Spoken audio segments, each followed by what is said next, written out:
Hi, students. This video is a chance for me to tell you a little bit about Descartes and the historical context in which he was writing and thinking. So every once in a while in this class, I'll make one of these videos, and there's a PowerPoint that goes with every unit. And I want to just sort of remind you where you can find that. So if you go to modules on our Canvas page, and you scroll down, it says PowerPoint slides. There's going to be a PowerPoint slide for every unit, but right now I've only published the first one. So on your page, you probably can only see this first one. And if you want, or at any time, you can follow along with me. I'll have the PowerPoints open on these videos, but also if you want to look back at them later, after you've watched the videos, you can do that. Occasionally, I'll skip slides in the videos. So you may see some slides on Canvas that you didn't see on the video. Don't worry about them. You can just skip them too. But hopefully having the PowerPoints there will be a good resource for you if you want to review concepts. Okay, so I'm going to talk to you a little bit today about the historical context in which Descartes was writing and thinking. This module of our class, or this unit, is focused, the class is called The Human Struggle, and the focus in this module specifically is on the struggle for truth, on people trying to understand what's really true and what's not. And I spoke a little bit about this in the introduction video, but just to review, why do so many courses start off in Europe? Europe and its nations dominate and enslave much of the world for many centuries, dominated and enslaved much of the world for many centuries. Knowing how this works a bit helps to understand how other cultures write back, how other cultures respond to their legacy of domination. So a big concept it's important for you to understand in understanding Descartes is the world he was kind of coming out of. And I'm trying to get a better picture of these slides. There we go, a little bit better. Descartes was coming out of feudalism, and feudalism was a system that existed in the Middle Ages, often also called the Dark Ages. In which there was a very hierarchical structure in Europe. At the top of it was the king. Then there was vassals, lords. Then there were knights and vassals to lords. And then at the bottom were the peasants. And this sort of structure was very fixed and very difficult for people to move out of.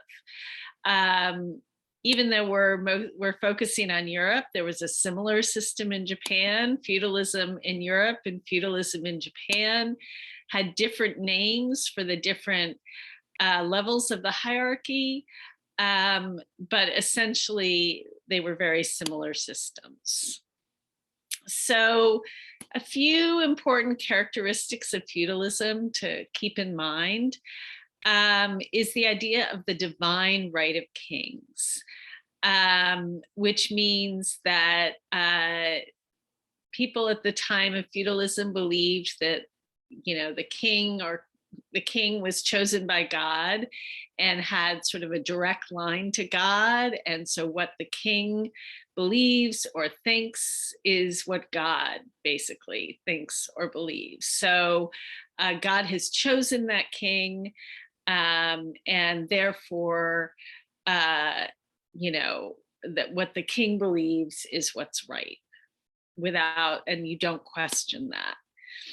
There's also this idea in feudalism of the great chain of being, which is the idea that um, everything that exists, all of creation is on this hierarchy. And at the top of that hierarchy is God. And at the bottom is like, maybe at the very bottom, it's insects, and then, rodents, and then, builds up to apes, and then humans, and then, the king, and then God. And the idea is that everything sort of fits into this hierarchy. Everything has its own level, and you cannot change your level at all. In our culture in the United States, part of what's really inherent in our culture is that we can be born poor but work our way up to a different level through education or hard work or whatever. That's sort of the American dream. At the time of feudalism, which was sort of pre 1600s, 1500s, 1600s, and earlier, there was a sense that you were born someplace and you could not change your level in any way or your situation. So one of the characteristics of feudalism is power is not shared equally. So this is something written in Froissart's Chronicles, 1395. It is the custom in England, as in other countries, for the nobility to have great power over the common people who are the serfs. This means that they are bound by law and custom to plow the fields of masters, harvest the corn, gather it into barns, and thresh and winnow the grain. They must also mow and carry home the hay, cut and collect wood, and perform all manner of tasks of this kind. So just this idea that people were born into a certain circumstances, and that birth decides what they are meant to do on earth. Power is not shared equally, and the power you have when you are born is going to be the power you have when you die. And related to that, then, is everything you have is hereditary. If your father's a peasant, you're a peasant. So starting in around the late 1600s,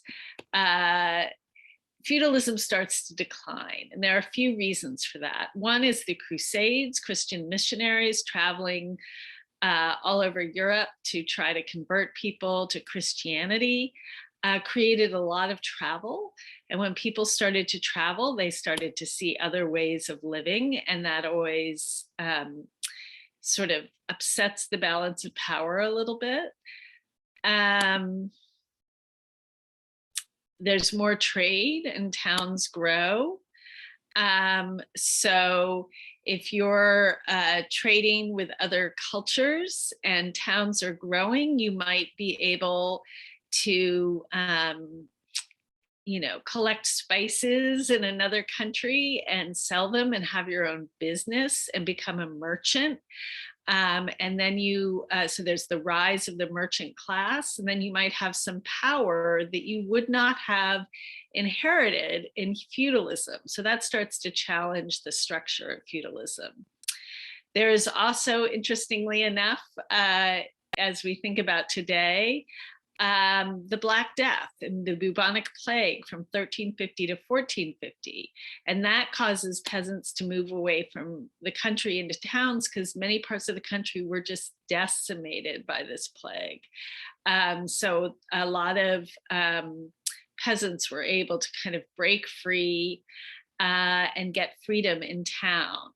Land was rented and rights of lords over labor decreased. With so much death, it was hard for lords to maintain sort of their control of their serfs. There were also some peasant revolts, but they mostly were not that successful, but they were happening. Also, monarchs, kings and queens, consolidated power. So if the king is very powerful, the lords under them become less powerful. And that's part of what happened to cause the decline of feudalism. After feudalism, we go into the Renaissance, which was a new age of sort of the arts and a lot more interest in the individual and individual thought and feeling. And things sort of changed in the Renaissance, but not a huge amount. So now I'm going to talk a bit about Descartes and how he sort of fits into this time. Descartes lived from 1596 to 1650. So he's in the era when the world is moving out of feudalism and into the Renaissance and then into the Enlightenment, which is a lot of what we're going to be talking about this week. And the thing that was super different and revolutionary about Descartes is he was one of the first people to write and think about the individual as somebody who could pursue knowledge on their own. Because during the age of feudalism, people sort of, because people could not change their station, they sort of accepted the knowledge handed down to them from the king and from the church. And Descartes was one of the few people who started writing about, well, what if I pursue knowledge on my own? Which was a totally radical idea at this time. Here's a quote. Descartes, by the way, trained as a lawyer, and then sort of decided, I'm not going to be a lawyer. He got more into math, and he saw math and science as sort of better ways to pursue knowledge.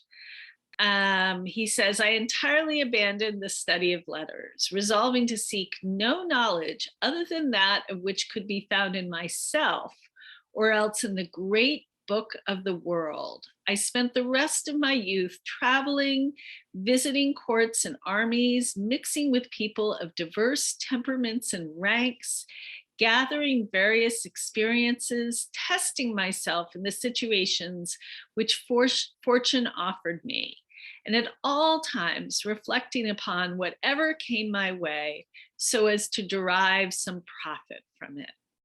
So in a way, when we read this today, we're like, yeah, that's what you do. You're young, you explore the world, you figure out what you think about things. It may seem kind of normal to us, but in a world of feudalism, it was totally radical. What he was doing was totally subversive and revolutionary and different.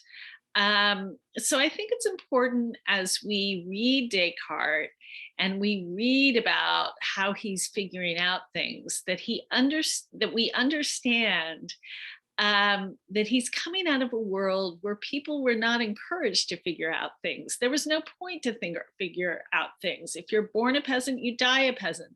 What good is it going to be to, figure out things? Your life and your station, and you can learn stuff, but it won't change. The attitude might be, it won't change anything about the circumstances of your life. But when feudalism started to break down, people like Descartes started to sort of see an opening, see a way in which they could say, hey, I could travel and I could stop, I could be skeptical about what the church and the king are saying. And I could base my opinions based on my own experiences and what I'm seeing out in the world. And that was totally new and different. And you can imagine how exciting it must have been for somebody like Descartes to start to do that. Just want to check my notes. Let's see, I might have a couple other things to say. What does Descartes value about education? So he values individual experience, not so much books or church or religion. He really believes in travel and having different experiences.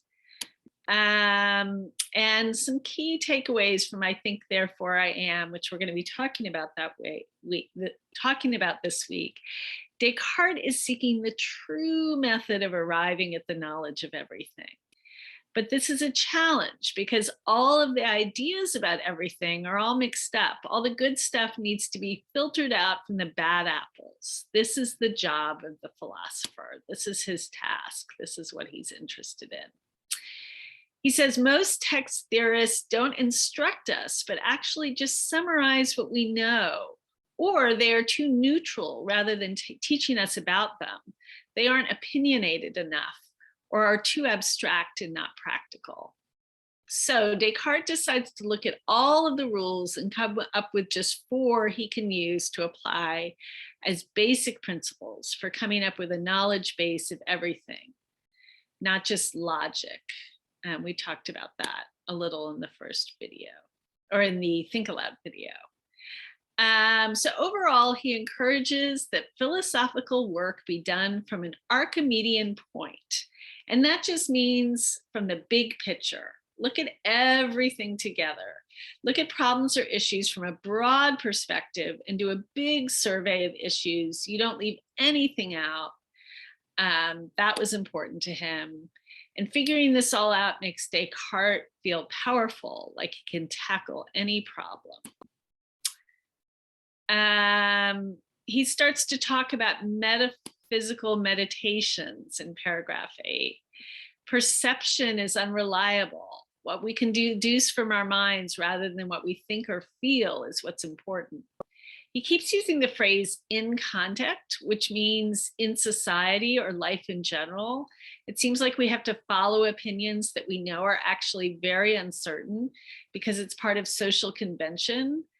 For example, we all know this, right? We have to follow the speed limit. We have to do certain things in conduct in our lives because it's important for society. But Descartes decides to do the opposite. Anything he doubts that he's been told or learned, he rejects as false until he can look very carefully at it to see if there's some sort of observable, understandable truth out there. And then, he comes to this conclusion that everything we know can be just a dream, but he knows that he thinks, even in a dream. So that's what gives him the idea, the faith, or the strong belief that he exists. I think that's those are the most important points about Descartes and the context in which he was writing. We'll obviously be talking about him more in class, but hopefully that gives you a little background that will help you as you read and think about him. Okay, take care.